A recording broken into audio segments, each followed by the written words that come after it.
Good day.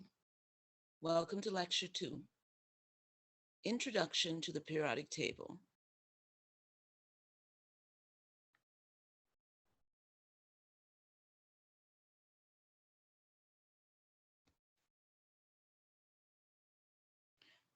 Let's look at key terms. The nucleus is the central dense core of an atom. It consists of protons and neutrons. The proton is a positively charged nuclear particle. It's located within the nucleus. The neutron, also located in the nucleus, has no charge. However, the mass of it is similar to the mass of the proton. Outside of the nucleus are the electrons. These are negatively charged particles with very, very small masses compared to the mass of the proton and the neutron.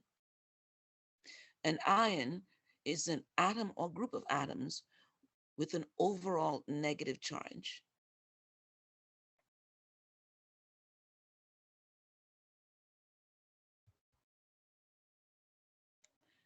As we learned previously, everything is composed of atoms.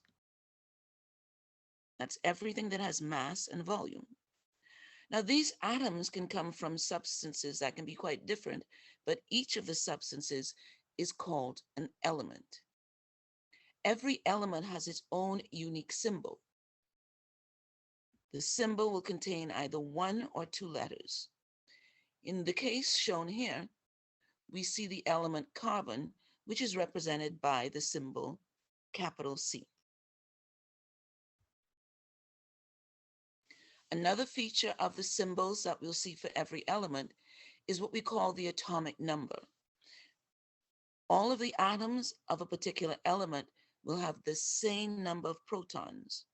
We also call that the Z number, which is the atomic number. Notice that before an atom reacts, the number of protons and electrons will be exactly the same. So in the case of carbon, it has an atomic number of 6, which means that it has 6 protons and 6 electrons. The other number associated with each of the symbols for an element is the mass number. The mass number represents the sum of the protons and neutrons, essentially. Now, you recall that we also spoke about electrons having mass, but the mass of the electron is so small compared to the mass of the proton and the neutron that we can essentially ignore it.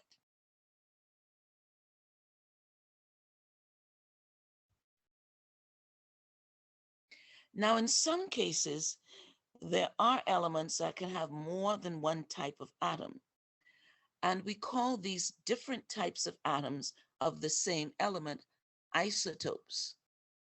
These will be atoms of the same element that have different masses, and the masses are due to a difference in the number of neutrons.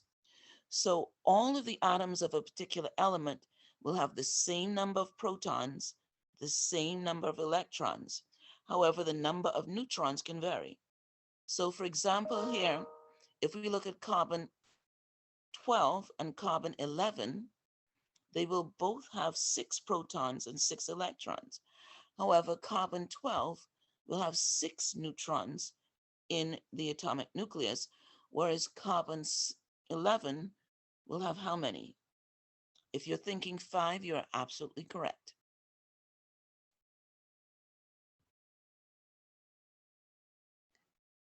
Now, the mass of small particles, i.e. atoms and molecules, can actually be measured with great accuracy using a mass spectrometer.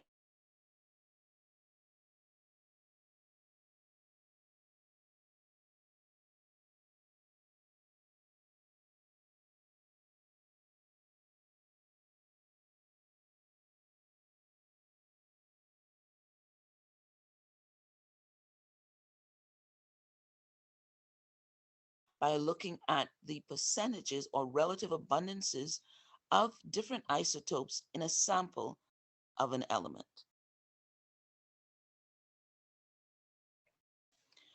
All of the elements known to us are presented in the periodic table.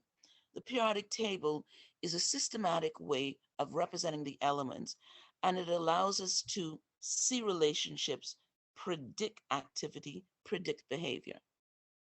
The elements in the table are arranged in order of increasing atomic number, starting from hydrogen with atomic number 1, moving straight on down through the elements. Notice that we have, for example, xenon with atomic number 54. And so from left to right, from top to bottom, we have atomic numbers increasing.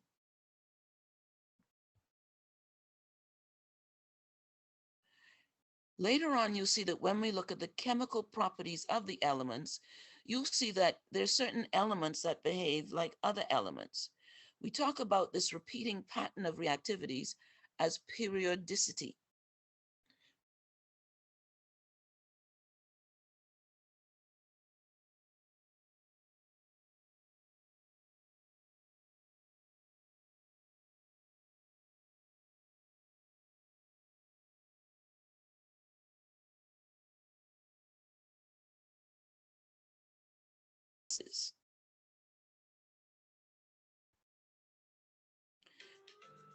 The periodic